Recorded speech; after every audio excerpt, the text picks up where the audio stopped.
انا لله و انا الیه راجعون. د باجوړ د سرزمین نه یو واری بیا یو افسوسناک خبر چې په یو پیخه کې د عمل لپاره راوتلې، د عمل لپاره جدوجہد کول والا میدان عمل تر راوتو والا مولانا خانزیب صاحب هم په بے دردی سره شهید کړل شو.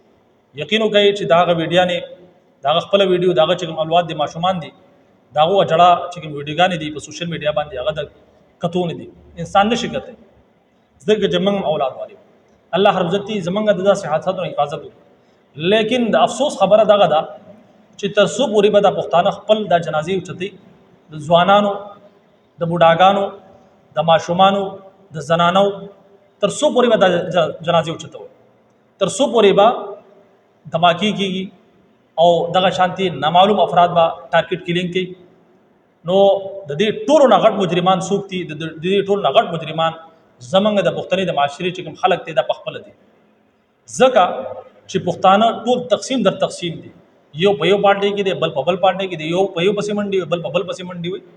نو د ټولو نه غټ مجرمان دغه پښتانه پخپل دي چې دو یو اواز کېږي نو یو موټی کېږي نو یو اتحاد او اتفاق نه قایمي.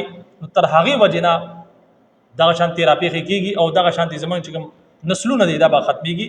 چې تر څو پورې یاد وساتئ د الله رب دا قانون دی، ان الله لا یغیر ما بقوم حتى یغیروا ما بانفسهم. چې تر څو پورې قوم خپل ځان په خپل نه بدلی نو الله رب عزت داغو حالت نه بدلی. راوځي به د میدان ته یو کېږي به یو اواز کېږي به یو اتحاد او اتفاق به قایموي. تر هغې نه بعد به الله رب عزت بیا مدد کوي او الله رب عزت زمونږ حالت بدلی. لیکن که چرې یو په یو پسې منډي وي، بل په بل پسې منډي وي، آپس کې نښلي، آپس کې جګړې د سیاست په سر باندې خپل چې کوم اصل حق ته د هغې لپاره نه یو کېږي. نو یاد وساتئ دغه شانتي دا جنازې اوچتوئ او الله رب عزت چې کوم قانون نه هغه هم ستاسو مخې ته بیان کو چې الله رب عزت داسې خلقو حالت نه بدلی چې کوم خلق په خپل حالت نه بدلی. نو بهرحال د ټولو نه مهم او ضروري خبره دا ده چې خپل سیاسي اختلافات بالایتا کېدوي هغه شاته کوي. د ټولو نه مخکنی خبره دا ده چې امن غواړو او د امن لپاره خپل ټول سیاسي چې کوم بیک ګراوند هغه لرې کوي او یو شی د امن لپاره چې بای موږ ته امن پکار دی، زمونږ په سرزمین باندې موږ ته امن پکار دی. ظاهره خبره ده چې په یو ځای کې امن نه وي نو هلته کې بیا ژوند نه وي. او امن داسې یو بنیادي شی دی چې حضرت ابراهیم علیه السلام کله مکه شهر آبادو په هغې وخت کې د ټولو نه مخکنۍ دعا څه غوښتې وه؟ رب اجعل هذا البلد آمنا. دا د امن ګهواره جوړه کړه دا ښار.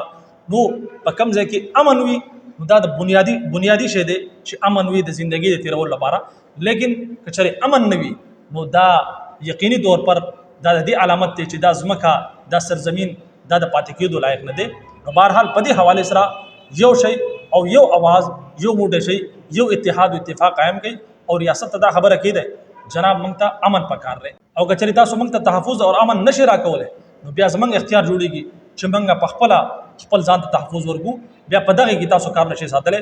بهرحال دا یو ډېره غټه سانحه ده. الله رب عزت مولانا صاحب شهادت قبول کړي او د دې چې څومره لواحقین دي، بچي دي، ماشومان دي، الله رب عزت ټولو ته صبر جمیل نصیب کړي. اجازت راکړئ. السلام علیکم ورحمۃ اللہ وبرکاتہ.